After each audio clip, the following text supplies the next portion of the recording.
Welcome to the Respecting the Beer podcast. My name is Gary Arndt, and with me as usual are Bobby Fleshman and Allison McCoy Fleshman, the proprietors of the McFleshman Brewing Company. In our last episode, we talked about kind of the origin stories about how as a 4-year-old you took your first taste of beer, quite illegally. But in this episode, we kind of left off where you went to beer school. And I want to ask you a little bit more about that because I think you've mentioned several times that there's a lot of science in brewing, and that's obviously true. But there's also an art to it as well. And I think in a lot of disciplines that are similar to this, people learn through an apprenticeship. You learn under someone, and then over a period of time, they teach you the ropes, and then you kind of figure it out yourself. So what does one do at beer school? You said you had to have some sort of STEM degree to even be admitted. What do they do that you're not going to get, or they put a different emphasis on from just working at a brewery? Right. As you're describing it that way, I'm thinking about the flow chart to getting craft beer to opening a brewery, and it's like spaghetti dropped on a table. There isn't a way to become a brewer. I'm about to say that's one of the funnest questions when we meet other brewery owners. We're like, "What was your last job?" Because it was never, I started brewing and I've always been brewing. It was always something else. If you go back to 1970, 1980 and prior, it would have been a very clear path. You would go work for one of these 4 breweries, really large breweries. You could be trained potentially on the job. You might come in with a degree, but you would be doing a very small thing in a very big machine, and you would be doing it very well. But with craft beer, I was just going to say, back to Gary's question about what things did you gain from the brewing program. I think that there were these different sections that you would cover, like pretty much every aspect of brewing a beer, from packaging and the mechanics and the engineering associated with the packaging systems to like what sort of things to think about in terms of like grain ingredient or grain chemical composition that you'd had to take into account to make a better beer, to understand the process. So speak on that. So speaking to my flow chart, as Allison points out, that's my way into craft beer. Yeah, I did. So you could have come from a big brewery and then made your way to craft. But for me, and as so many craft brewers, we went to brewing school, having cleaned kegs prior to that, and ran canning lines and helped make beer and so forth, but not really understanding enough to take it to the next level to open their own spot. You could continue down that path, though. I could have stayed with Coop Brewing Company and open my own brewery eventually. But I wanted to get out there. I wanted to network with the larger beer world, and it meant I had to move away from home for the second time. The first time being with NASA, working with NASA. This was another time I had to move away from Allison. And I just wanted to network. That was, for me, as big of a draw to this program as anything else. These people came from everywhere. They came from Miller, Sierra Nevada, Surly, New Belgium. You just couldn't. I was going to ask. Yeah. This seems like this is a professional program, right? Yeah. So this isn't, how to make a batch of beer on your stove. No. This is the business of beer. It actually isn't the business of beer. I was going to say, I should say when brewing. you're talking about bottling or canning or things like that, you're talking about someone that's making beer as a business. Yes. Exactly. Yeah. So this is the professional side of brewing. But I will say that day one, my instructor, Michael Lewis, said that he said, first of all, welcome to the brethren of the brotherhood of brewing. And it was kind of a teary-eyed moment. This guy had done it for 40 years, 50, 60, I don't know, forever. And he said, well, I'm not teaching you guys how to open a brewery or run one. You're not going to learn any of that here today. He says, I'm teaching you how to make beer. And that'll never leave me. And so I'm still educating myself on what he said I won't be educated on. I'm, again, meandering, but I'm trying to describe how that experience led to where I am today, to opening this brewery. And, we were extremely naive when you were both starting and finishing beer school, and actually how to open and run a brewery. Yeah. So, but let's just take it for what it was at face value. It was my education in professional brewing. And like I said previously, I was learning biology and chemistry on a level that I had never learned as an undergraduate, and I didn't do it in graduate school. and I was expected to know it on a level that was somewhere between undergraduate and graduate, and I had to do it on a time scale of 6 months. So I was really diving in deep to learn about metabolic processes, raw ingredients, fermentation. There's so many things I had to learn that were 10 times more involved than anything I would have been exposed to in the world of home brewing, or honestly, apprenticeships. Most apprenticeships never could have touched on some of the things I would have learned. My educators came from a different time when everybody was a big brewer. So big brewers are really good brewers. And as much as we want to say bad things about your Millers and your Coors, about how they're not awesome to drink, they're not interesting, I should say, they are really good at brewing. They make the same thing every time, and that's the definition of quality. And so these guys came from that school, my school of thought, and so they were teaching us how to make the same thing every time. And guys and gals. And gals. Actually, we probably were outnumbered in that class. I think in the end, those that succeeded might have been more women than men. So, yeah, it was a big change in the brewing industry 12 years ago. So I'm guessing most of the people in this program, because you're getting a certification. Yeah. And nowadays, the whole point of education is basically, some sort of certification you get to please someone else. That most of these people are going to work for some other brewery, and this is what they show to show their credentials. You didn't do that. Right. So you're getting a credential that isn't necessarily going to be used to get you a job somewhere. Yeah, I think I was using it as education and as networking.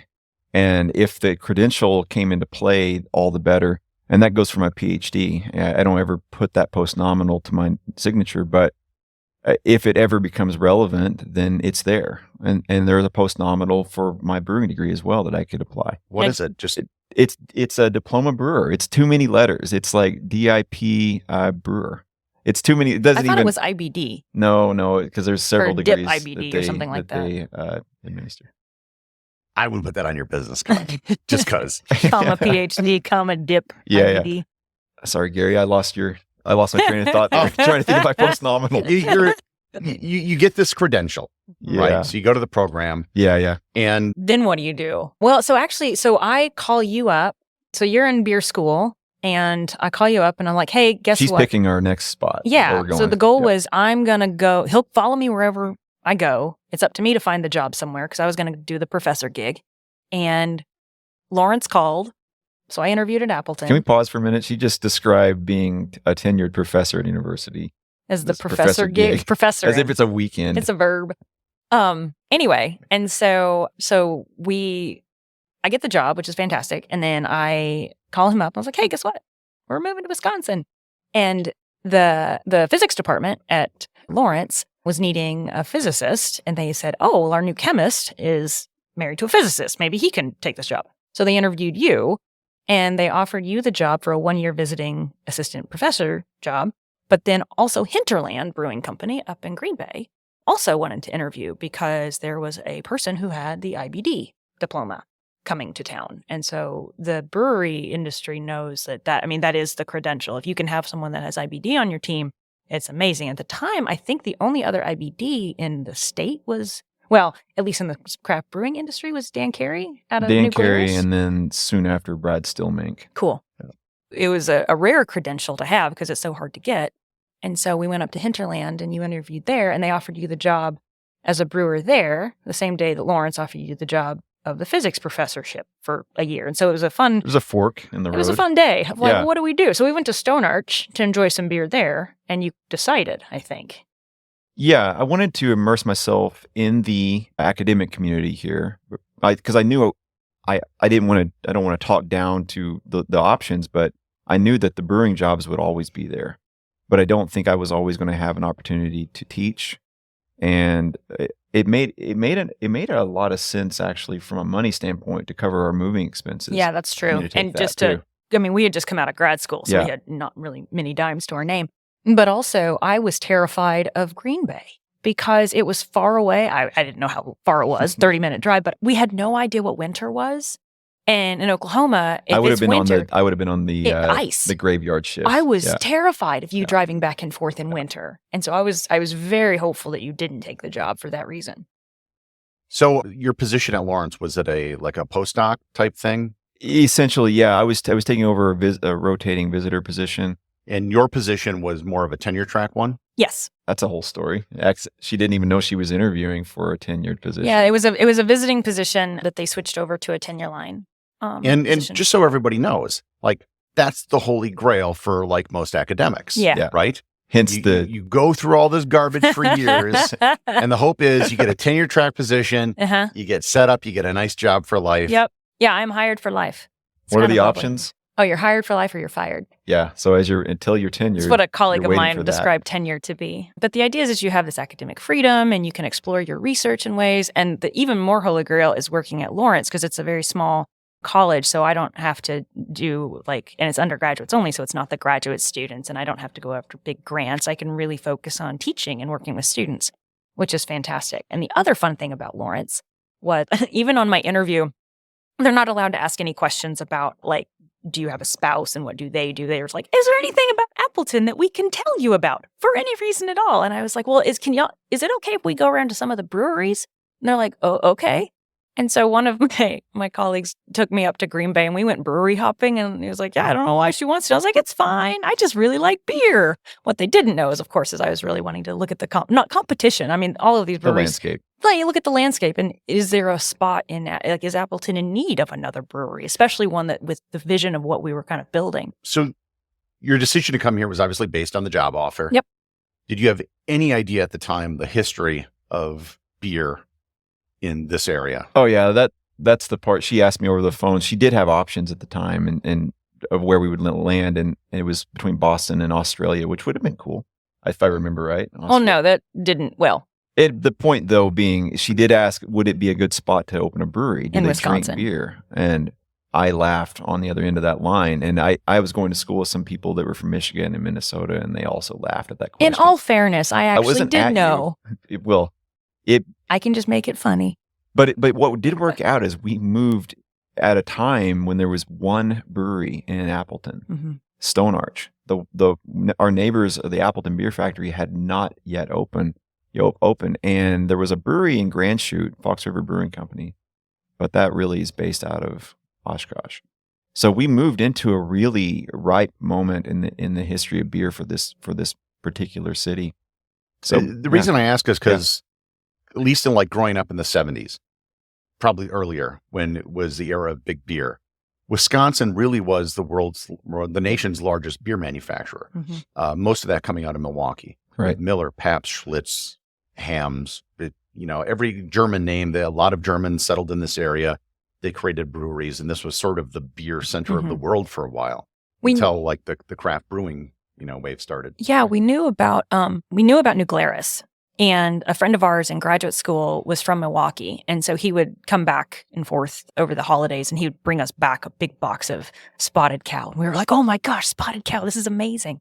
And so we knew that there was a really good beer scene here. I don't think, at least I didn't appreciate the rich history that was here. I did. I knew about the lager scene. I was definitely keyed in on that. It's why that we launched with lagers. We knew we were going to make a lot of lagers. I think 4 of our top 5 sellers are lagers today. But there's a German heritage here that we wanted to respect. And that was actually something that we figured out when you were writing the business plan for what the brewery would be, really what our kind of goal beer styles would be when you did some digging to find the German and Irish heritage in Irish Wisconsin. Is number 2. So, all right. So let's go to that point. You're both teaching at a university. Mm-hmm. When does the point come where you pull the trigger or you make the decision, we're going to open a brewery? Oh, God. Well, that decision was made, like I said, when I was cleaning those kegs 20 years prior. But that's aspirational. That's true. Right? It's not honey, we're going to a bank and, something's on the line and you got to, it becomes real. I think that is when we talked to our parents about getting investing going. That's when I think it really started to become the goal. Yeah. Or it became real, I should say. Yeah, because, to be honest, if we don't have investment, then I'm still at another brewery. I'm just as happy. It's just a different path. We had to have investors. Mm-hmm. So we talked to my mother and then Bobby's parents. And so both families bought in. Bobby's parents were much more active than my mother, but it was that point that it became an actual, like, we're going. Now, the groundwork was laid, not just, we're talking about the networking and the experience that I got in brewing school, but the groundwork was laid here in town. I worked on and off for 2 years at Stone Arch Brewing Company, overlapping, honestly, with what I was doing at Lawrence University. So I was getting to know this local brewing scene and something very specific about beer here and the business of beer here. I was helping these guys across the alley at the beer factory with any number of technical and artistic, if you like to say it that way, decisions. And yeah, so it wasn't as though we were just some ghost and then we just fabricated. We were the first people we met in town outside of Lawrence University were the owners of the Appleton Beer Factory. Yeah, that was fun. We were religious about every Sunday going to ABF for about Mary. 2 p.m. Yeah. And just every Sunday we would sit there 2 p.m. which is the perfect time if you want to go to a brewery, go when, not many people are there and you can really start to talk to people. And we started to talk to the bar manager. His name's Larry, or he's since moved on, but or actually he's still an owner. But then he was like telling Jeff Fogel, hey, you got to meet this guy. And so Jeff made a point to come by on one Sunday when we would come by. And the friendship was born. And just to summarize our relationship with these guys, we're not business partners, but we are spiritual partners. And we do share a lot of equipment because it only makes sense. But we just are spiritually aligned, and that's why we chose to move in next door to them. Well, and we'd already seen this model too. In Fort Collins, you know, there's breweries right next door on entire blocks. There's just 5 or 6 breweries right in a row. And so they're really not competitors with each other. They really do help. Yeah. The business helps each other. I'm sure out. we'll talk about this in a future episode, but you are literally 10 paces. 10 paces from another brewery. Yep. Yeah. And that we'll get into that later. And we Yeah. actually bought this building because we are 10 paces from them. One of the things I find interesting about your story is that of all the academics I know, let's just say they're rather risk-adverse people. That's funny. You get a tenure-track job, it's safe, and obviously a lot of them are politically conservative, but they're kind of personally, rather conservative. They're not risk-takers. So this seems like a very, you can have your story about, you studied and learned physics and everything, but then that jump from, student to entrepreneur seems like a real big one for an academic.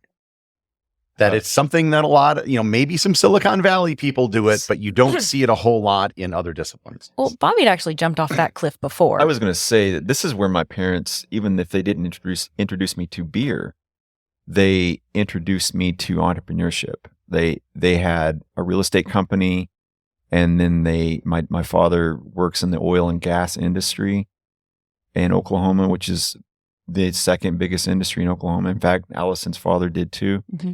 Those are businesses they created, my parents. And, then they started to build homes. And my dad was a general contractor. My first job was building homes.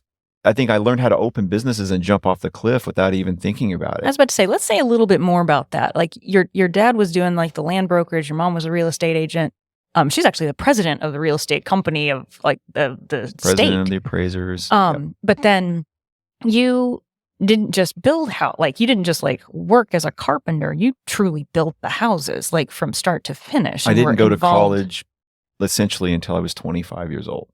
Yeah, I was building homes until that point. And so his company was rather successful, and you were about to really invest and make it even bigger because you were building homes right around, and Elk City was growing where you were out in western Oklahoma. But then someone gave you a book. And so instead of being an entrepreneur and being inspired by your dad who could help you, build this company, you decided to do something else and jump off a different cliff. But to Gary's point, and oh, come on, I let it. You let it, right? Let's talk to the book about the book. So, okay, we're going to jump off to that. Thank you. So I learned entrepreneurship from my parents, but here we go. The book that was handed to me was on quantum physics. And if anyone's listening wants to know in summary what that means, is that the world is very much more strange than what you deal with on the daily. The smaller you look, you find odd behaviors. Whatever, quantum mechanics. Light is It's a particle, particles of light. I read this book, It's called In Search of Schrodinger's Cat, if you're interested, by John Gribben. Gribben, yeah. Sorry. So I shut the book and I just said, I don't understand the world that I live in. And coincident to this, this person must know me really well to hand me that book. They knew I would not be able to just close the book and move on. I don't know if that's a good thing or a curse. My sister had actually been going to college at the time. She was also a physicist. She actually ended up being economics a business major at the end of it all. But I got the contacts that I needed through her department. And I showed up at the age of 24 years old. And he said, come this summer, we'll throw you in this program. I said, I want to be a physicist. And at this time I'm thinking, I'm going to just learn physics and then see where this goes. And this is when I thought that there is just like a book that you just learn physics from. Even at 4 years old, I was still that naive. So anyway, he says, all right, do all of these math problems and come back and we'll talk. It was an entire book of college algebra. So you're starting at the very beginning. I literally every single problem in the book. I find this interesting because most academics go from kindergarten to PhD and they never leave school. Yep. That was my route. Yeah.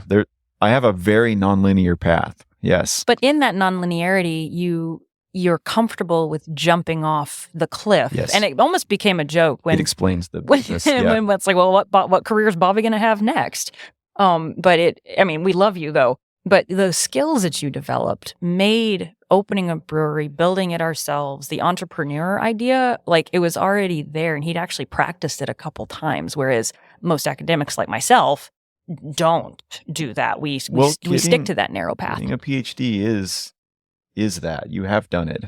Well, I know, but it in terms of what seems like an abrupt change, or actually it's jumping off that cliff without a safety net. Because it's a tenure track job.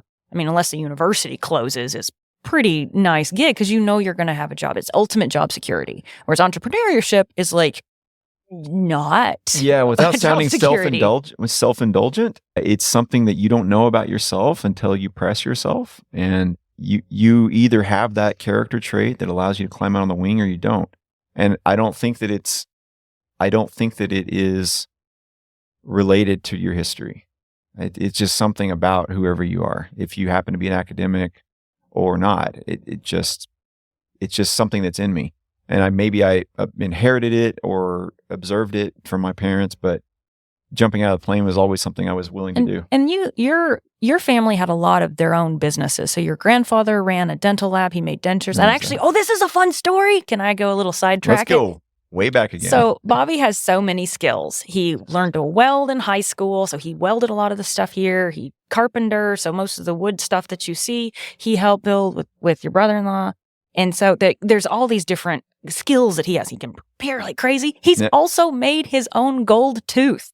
So this is a party trick, right? They're like, so he has a gold tooth. Show it around. Right, I know it's a podcast, but still, okay, gold tooth. So, but when you were what? 12? Yeah, I was 12 years old. So your first job really was working at your grandfather's dental lab. He made dentures. And so you would sweep up the gold dust. A quarter an hour and some kid walking around sweeping. Anyway, and so he learned how to sweep because there's gold in that dirt. They melted it down. Yeah. But you were skilled enough, then he taught you how to make teeth, and so you got to make your own gold tooth. That's still in, which is just hysterical, I think. It's insane that it's still in. Your family, many members of your family have run successful businesses. So whereas my family was very much the academic track, and my father was an engineer, he was very like, okay, we're going to focus and support you that way. Your parents taught you, yes, they valued education, but also you were part of those businesses. Hearing it said that way makes me understand or say that Gary could have asked what made me do academia, because I'm the first generation to get a degree. So that was more my jumping out of a plane.